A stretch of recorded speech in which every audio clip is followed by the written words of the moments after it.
Hello friends, आपको बताना चाहूँगा। देखिए क्लास 12 एग्रीकल्चर यूपी बोर्ड का सिलेबस चल रहा है। यूपी बोर्ड के क्लास 12 एग्रीकल्चर के सब्जेक्ट है हमारा जूलॉजी। और जूलॉजी में दोस्तों हमने 12 चैप्टर पढ़ लिए और आज का हमारा 13वां चैप्टर है खरगोश का मूत्र जनन तंत्र तथा ज्ञानेंद्रियाँ। क्या है? खरगोश का मूत्र जनन तंत्र तथा ज्ञानेंद्रियाँ। इस दोस्तों टॉपिक को हम इस चैप्टर को अच्छे से समझेंगे। ये भी चैप्टर थोड़ा सा इम्पोर्टेंट है कहीं ना कहीं। देखिए ये आपको बता दूं, इस चैप्टर का बेटा पार्ट 1 है। क्या है? पार्ट 1। पार्ट 2 इसके बाद अपलोड होगा। आपको जूलॉजी या केमिस्ट्री किसी भी सब्जेक्ट के serial bye serial video, chapter by chapter video या आपको नोट्स चाहिए तो मेरे व्हाट्सएप नंबर पे आप संपर्क कर सकते हैं 8650415957। ये व्हाट्सएप नंबर है। व्हाट्सएप नंबर पे आप जब चाहें तब संपर्क कर सकते हैं। आपको जूलॉजी के कंप्लीट नोट्स मिलेंगे और केमिस्ट्री के भी आपको कंप्लीट नोट्स मिलेंगे। ठीक है, तो दोस्तों चलते हैं, हम वीडियो की करते हैं शुरुआत, टॉपिक्स को बढ़ाते आगे। समझ लीजिए ये वन लाइनर के क्वेश्चन है, एक नंबर वाले प्रश्न है बेटा। ऑप्शन वाला भी यहीं से मिल जाएगा, ऑब्जेक्ट टाइप का क्वेश्चन। और वन लाइनर का जो 5 क्वेश्चन आते हैं उसमें भी ये काम करेगा। तो सबसे पहले देखिए हम क्वेश्चन की तरफ चलते हैं और क्वेश्चन को देखते हैं। तो क्वेश्चन को आप समझ लीजिए। पहला क्वेश्चन है हमारा कि प्रोजेस्टेरॉन क्या है? प्रोजेस्टेरॉन। प्रोजेस्टेरॉन क्या होता है बेटा? हार्मोन होता है। प्रोजेस्टेरॉन क्या होता है? हार्मोन का स्त्रावण किसके द्वारा होता है? वो ये कह रहा है कि जो प्रोजेस्टेरॉन हार्मोन्स है उसका जो स्त्रावण है वो किसके द्वारा होता है। तो बेटा इसका आपको करेक्ट आंसर बताना था। इसका आपको रियल आंसर बता दूं तो कार्पस लूटियम हो जाएगा। इसका आंसर क्या हो जाएगा? इसका आंसर आपका हो जाएगा बेटा कार्पस, क्या? Corpus luteum. ये इसका करेक्ट आंसर हो जाएगा। क्या आपको दिखाई दे रहा है बेटा? देखूं, चेक करता हूं एक बार। हाँ सही है। नेक्स्ट देखिए, बोमैन संपुट होते हैं। हमारा दूसरा क्वेश्चन है बेटा, वो है बोमैन। क्या? बोमैन संपुट होते हैं। तो बोमैन जो संपुट है वो किस में होते हैं? इसके कहने का मतलब ये है, तो जो किडनी होती है ना, वृक्क, तो बेटा वृक्कों में होते हैं। किसमें? वृक्कों में। तो इसका आंसर हो जाएगा वृक्कों में। बोमेन संपुट होते हैं किसमें? वृक्कों में। अगला हमारा जो क्वेश्चन है, ये क्वेश्चन आपका इम्पोर्टेंट है। देखिए इस पे इम्पोर्टेंट का निशान लगाइए, तीसरा और चौथा दोनों क्वेश्चन बेटा इम्पोर्टेंट है। आप इम्पोर्टेंट पे निशान लगाइए, तीसरा और चौथा क्वेश्चन। तो तीसरा क्वेश्चन हमारा कह रहा है कि यूरिया का संश्लेषण कहाँ होता है? देखिए यूरिया संश्लेषण किसके लिए कह रहा है? यूरिया संश्लेषण कहाँ होता है, तो ये आपको बताना है। आपको पता होना चाहिए कि बॉडी के अंदर यूरिया संश्लेषण कहाँ होता है बेटा? लीवर में होता है, यानी सीधे सीधे हम कह सकते हैं यकृत में होता है। किसमें? यकृत में। इंग्लिश में यकृत को क्या बोलते हैं? लीवर। अगला क्वेश्चन देखिए, थोड़ा सा चेंज करके इसने पूछा। इसने पूछ लिया कि यकृत में, किसमें? यकृत में यूरिया संश्लेषण होता है। अब देखिए किस प्रकार से इसने क्वेश्चन को घुमा दिया। यकृत में यूरिया संश्लेषण होता है तो इसका आंसर हो जाएगा आर्निथिन चक्र द्वारा। क्या हो जाएगा बेटा इसका आंसर?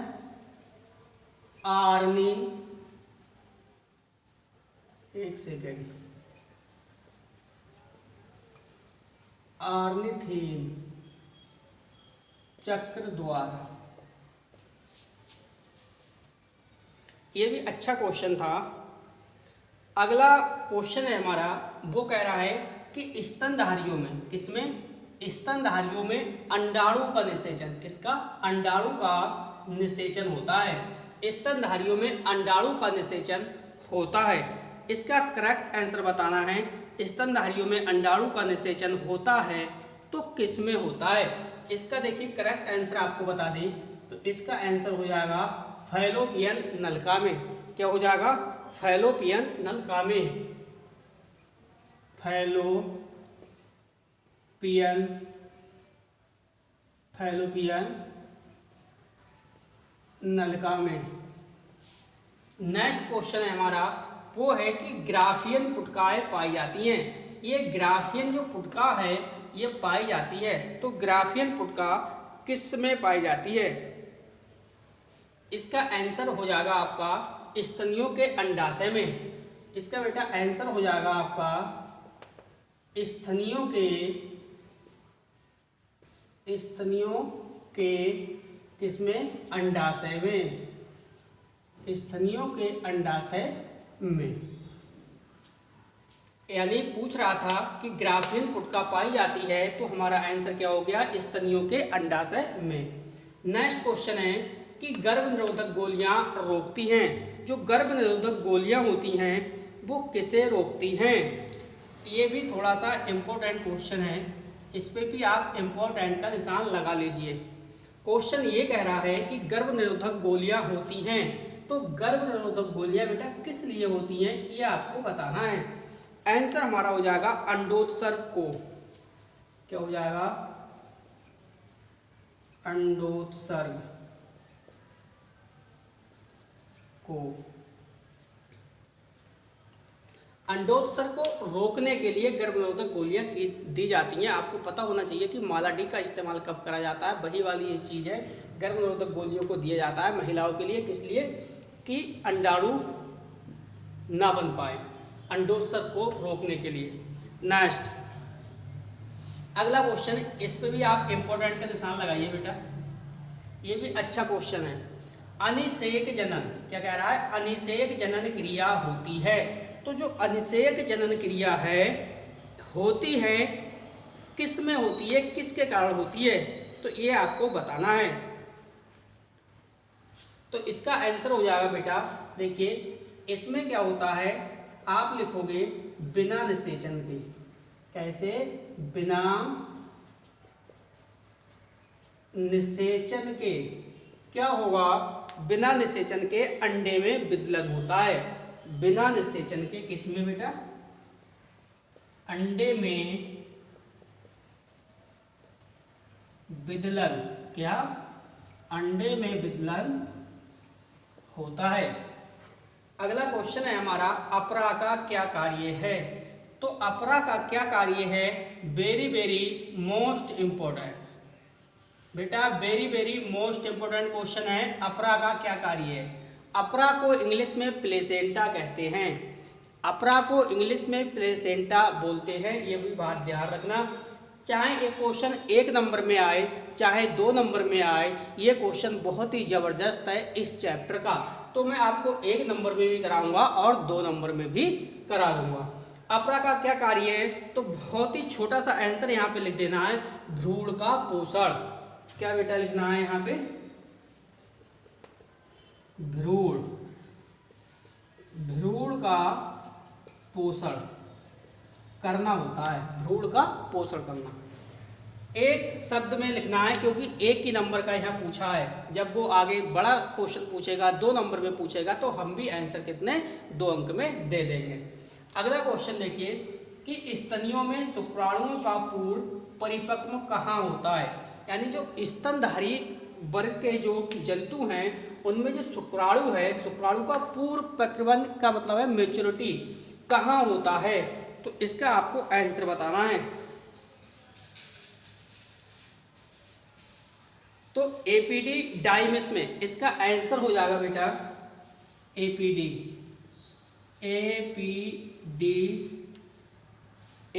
डाइमिस।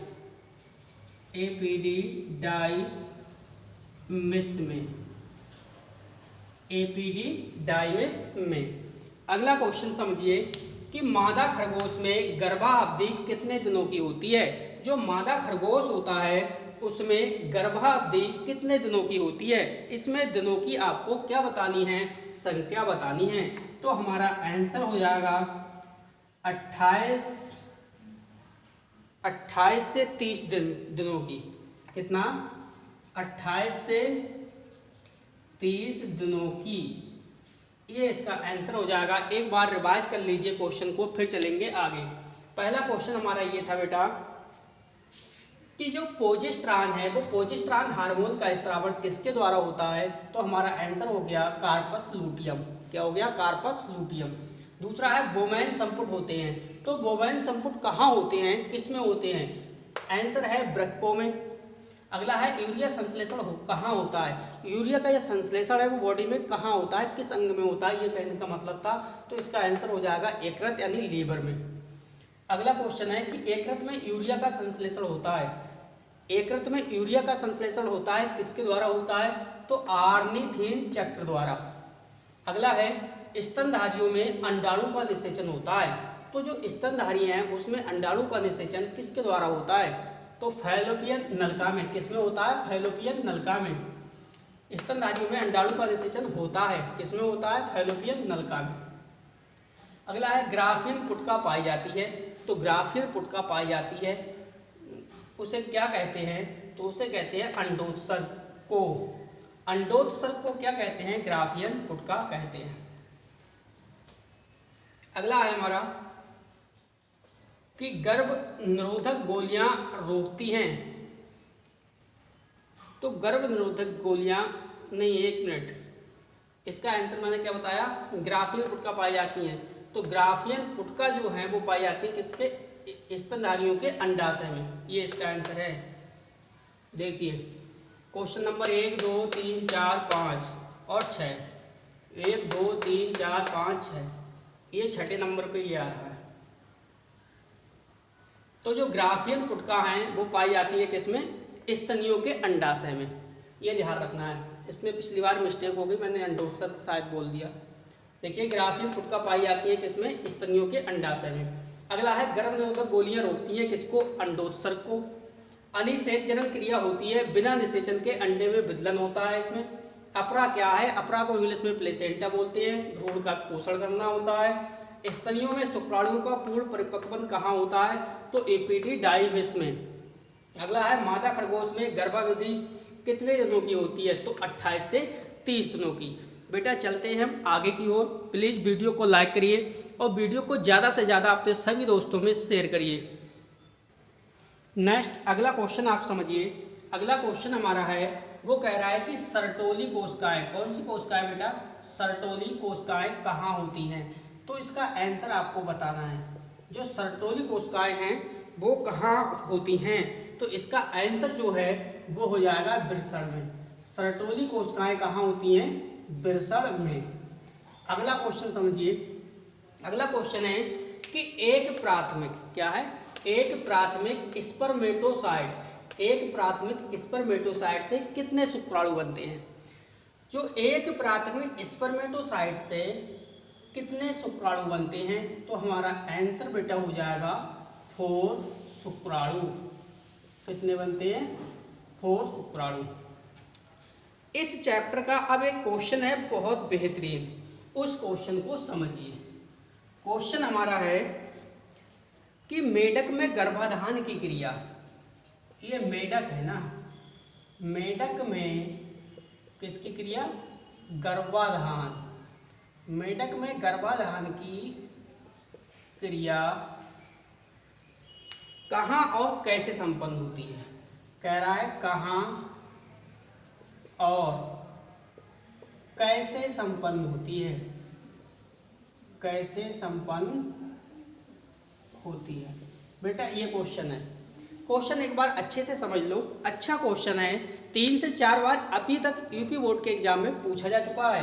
क्वेश्चन है मेढक में गर्भाधान की क्रिया कहाँ और कैसे संपन्न होती है। तो इस क्वेश्चन को आप आराम से समझने की कोशिश करिए। इसका आंसर मैं डायरेक्टली नोट कर देता हूँ। देखिए आपको एक बात पता होना चाहिए, मेढक जो प्राणी है वो एक अंडज प्राणी है। आप सीधे सीधे लिखोगे मेढक एक कैसा प्राणी है? एक अंडज प्राणी है। मेढक एक अंडज प्राणी है, अतः इसमें बेटा गर्भाधान की क्रिया नहीं होता है। अतः इसमें क्या गर्भाधान होता है? नहीं होता है। अतः इसमें गर्भाधान नहीं होता है।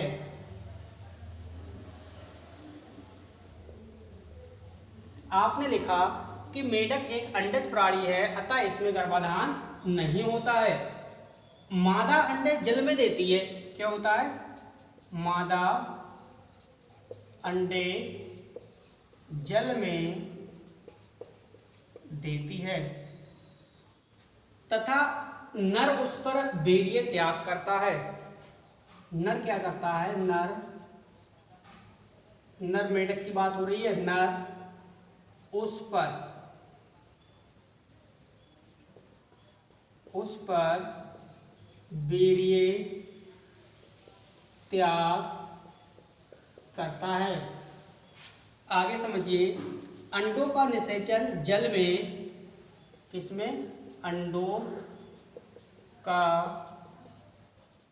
निषेचन जल में अंडों के समूह में होता है। जल में अंडों के समूह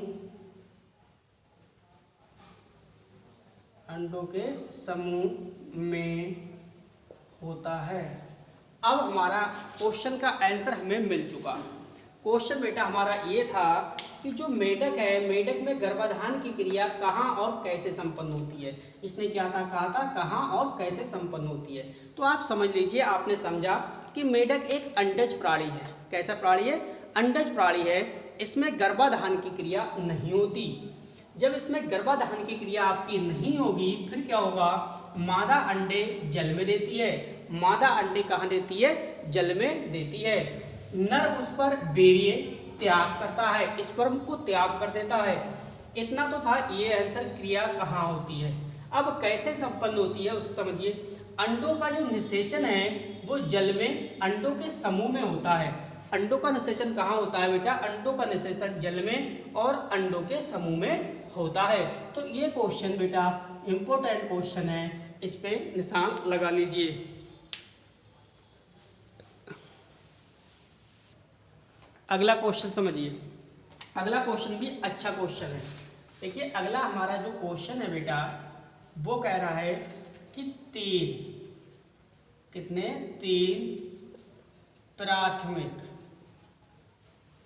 प्राथमिक जनन स्तर पर टिप्पणी लिखिए।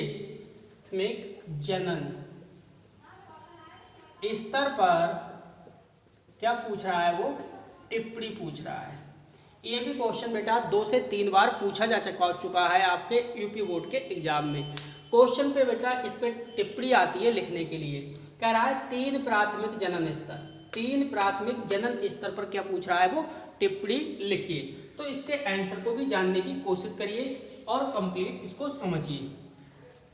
देखिए, आंसर हमारा है वो हो जाएगा कि कशेरुकी जंतुओं का भ्रूण, क्या? कशेरुकी जंतुओं का भ्रूण, कशेरुकी जंतुओं का भ्रूण 3 प्राथमिक स्तरों से बना है। कितने? 3 प्राथमिक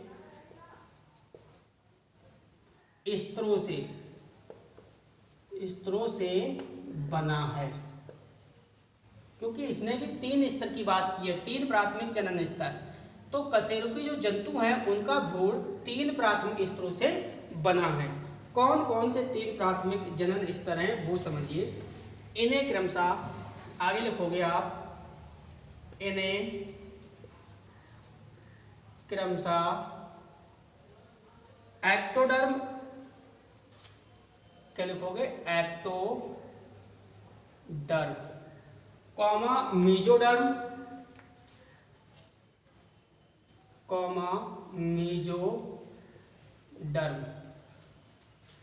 कॉमा एंडोडर्म कहते हैं। क्या कहते हैं? एंडोडर्म कहते हैं। अब आपने स्क्रीन पे पढ़ लिया बेटा। देखिए, कशेरुकी जंतु का भ्रूण वो कितने? 3 प्राथमिक स्तरों से बना है। पहला है हमारा एक्टोडर्म, दूसरा है मीजोडर्म, तीसरा है एंडोडर्म। 3 प्राथमिक स्तर आपके हो गए। अब इन स्तरों से विभिन्न अंग विकसित होते हैं। देखिए, इन तीनों स्तरों से आप लिखोगे इन स्तरों से विभिन्न अंग, क्या विभिन्न अंग विकसित होते हैं, विभिन्न अंग विकसित होते हैं। कौन कौन से? तो पहली हेडिंग्स हमारी हो जाएगी बेटा एक्टोडर्म, क्या एक्टोडर्म से विकसित होने वाले अंग। तो हम यहाँ लिख दे रहे हैं एक्टोडर्म से विकसित होने वाले क्या अंग। ये आपकी बेटा बन गई हेडिंग। अब आपको पता होना चाहिए कि एक्टोडर्म से विकसित होने वाले वो कौन कौन से अंग हैं। तो अंगों के बारे में आपको नॉलेज होनी चाहिए, उसके बारे में आप समझिए। तो संपूर्ण तंत्र का तंत्र, क्या लिखोगे पहले नंबर पे? संपूर्ण तंत्र का तंत्र एक्टोडर्म के द्वारा विकसित होता है, वो संपूर्ण तंत्र का तंत्र विकसित होता है। दूसरे नंबर पे लिखोगे आप लार ग्रंथि, लार ग्रंथि भी इसके द्वारा विकसित होती है। तीसरे नंबर पे लिखोगे आप दांतों का इनेमल, दांतों का इनेमल, ये भी इसी के द्वारा विकसित होता है। अगला लिखोगे अंताकार, अंताकार तथा नेत्र का अधिकांश भाग। नेक्स्ट त्वचा का अधिचर्म, पांचवें नंबर पे क्या? त्वचा का अधिचर्म तथा इसके व्युत्पन्न।